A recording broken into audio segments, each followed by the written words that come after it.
Zachim Daf Gimel. Celui qui fait la shrita d'un korban khatat au nom d'un ola, le korban n'est pas soul.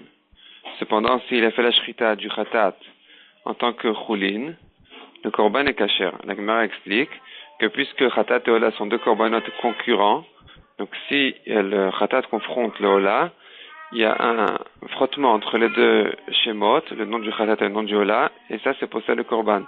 Tandis que choulin qui n'est même pas concurrent du khatat, c'est une autre chose complètement. Ici, il n'y a même pas d'affrontement un contre l'autre, et donc c'est kasher. La Gemara pose deux contradictions à ce din-là. Premièrement, celui qui fait un guet pour une juive au nom d'une goya, le guet est pas soul, alors que la goya, elle n'est pas concurrente de la juive, elle est autre chose complètement, et cependant, c'est suffisant pour confronter le Shem Isha, le Shem Yehudi, Bat Israël, et c'est pour ça le guet. La Gemara répond que, effectivement, quand il fait le guet pour une goya, c'est pas que ça affronte le Shem Bat Israël. C'est que le guet reste à être sans nom, bistam. C'est un guet qui est écrit sans être réservé pour cette propre femme-là. Et c'est suffisant pour être posté le guet. Tandis que dans les korbanot, un korban qui n'a pas été fait le Shem, ce korban-là, spécial, eh bien, le korban est pas soul, est kasher. C'est pour ça que quand il est fait le Shem choulin, il est aussi kasher parce que le choulin ne vaut rien. Donc, est insuffisant même pour être posé le korban. Le korban reste bestam, et bestam, il est kasher. Deuxième contradiction, c'est l'achab qui dit que s'il y a une touma dans un ustensile en argile, eh bien, tout ce qui se trouve dans l'ustensile est tamé.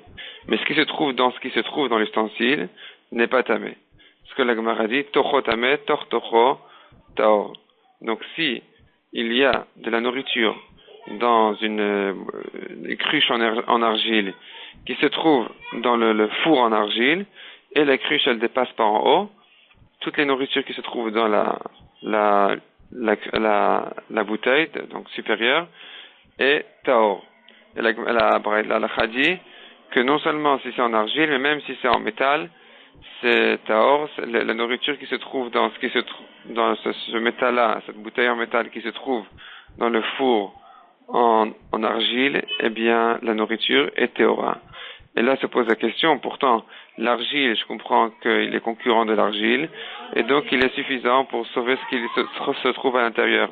Tandis que le métal, qui est une autre espèce, ne devrait pas être suffisant ne peut pas affronter l'argile pour dire que la nourriture qui se trouve dedans, elle n'est pas dans l'argile, mais dans le métal. Donc, si la cruche est en métal, je dis, la nourriture se trouve dans la cruche et pas dans le four, puisque la cruche, elle est concurrente du four, les deux sont en argile, et une peut annuler l'autre. Mais quand la cruche n'est pas en argile, mais en métal, elle n'est pas concurrente du métal, et donc elle est insuffisante pour annuler le métal, puisqu'elles sont même pas en guerre l'une avec l'autre. La Gemara répond que une cruche en métal, sauf c'est un ustensile dans un ustensile, ils sont concurrents, ils sont de la même, ils se ressemblent, et donc puisqu'ils se ressemblent, ils s'affrontent l'un à l'autre, et donc il peut l'annuler. Donc la cruche en métal peut annuler le four en argile. Par contre, s'il y avait qu'une mechitza dans le four en argile, eh bien dans ce cas-là, effectivement, le din aurait été que la mechitza n'est pas concurrente de l'ustensile en argile, et donc elle n'a pas la force de l'annuler. Selon Rabbi Eliezer, par contre, elle peut annuler la mechitza. Donc s'il y a la touma qui se trouve d'un côté de la mechitza et la nourriture de l'autre côté de la mechitza, la Gemara donne un exemple spécial de mechitza qui est un kli qui s'est cassé, qui a été rebouché, mal bouché, et donc c'est pas considéré comme un kli, ce n'est considéré que comme une mechitza. Selon Chachamim, effectivement, c'est pas suffisant pour annuler le kli, le tanour, le four, et donc ça sauve pas les kelim de la touma. Et selon Rabbi Eliezer, ça sauve de la touma. Rabbi Eliezer, un kalvachomer, si déjà la mechitza est suffisante pour sauver de la touma tmeh dans la pièce, kalvachomer que c'est suffisant pour sauver les kelim de la touma tcheretz, qui est une touma moins forte. Et la Gemara dit que même Rabbi Eliezer qui pense que la mechitza est suffisante pour sauver de la Touma, malgré qu'elle n'est pas elle n'est pas concurrente de l'ustensile du four. Cependant, elle a le pouvoir de l'affronter, de l'annuler.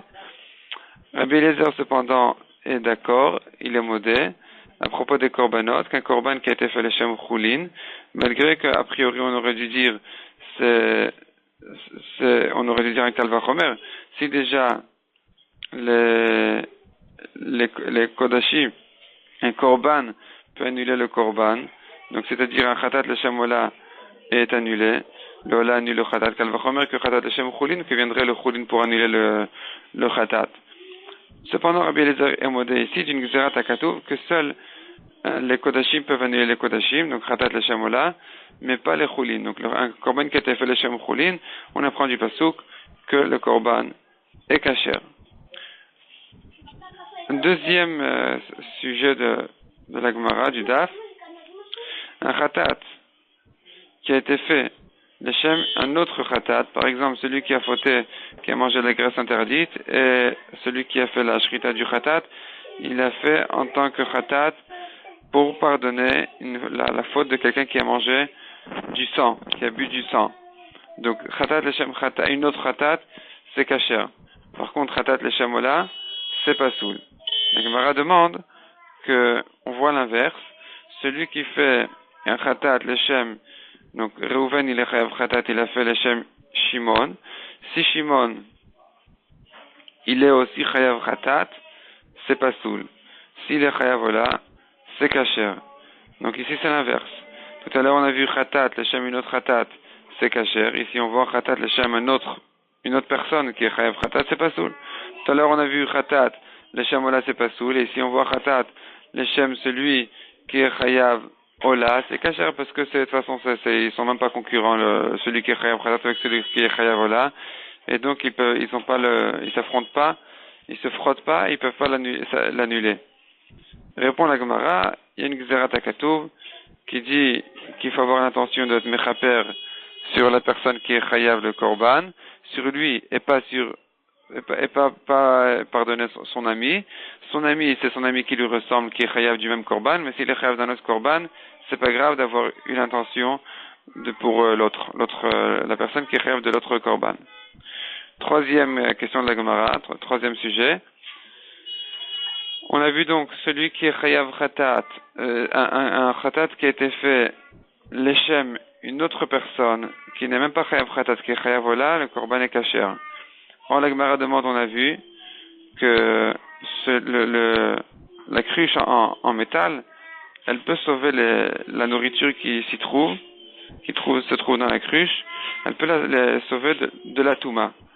Donc on voit a priori ça devrait se ressembler, puisque celui qui est chayav ola, il n'est pas chayav khatat, le métal n'est pas de l'argile, ce sont deux espèces, et pourtant à propos du métal et de l'argile, on voit que le métal il se trouve en frottement avec l'argile et il est suffisant pour l'annuler, tandis que la personne qui est chayav ola, eh bien il est a priori aussi autre chose, il est différent de celui qui est chayav khatat, et pourtant il n'a pas la force d'annuler le korban en disant que le korban a été fait pour celui qui est chayav ola, pas celui qui est chayav khatat.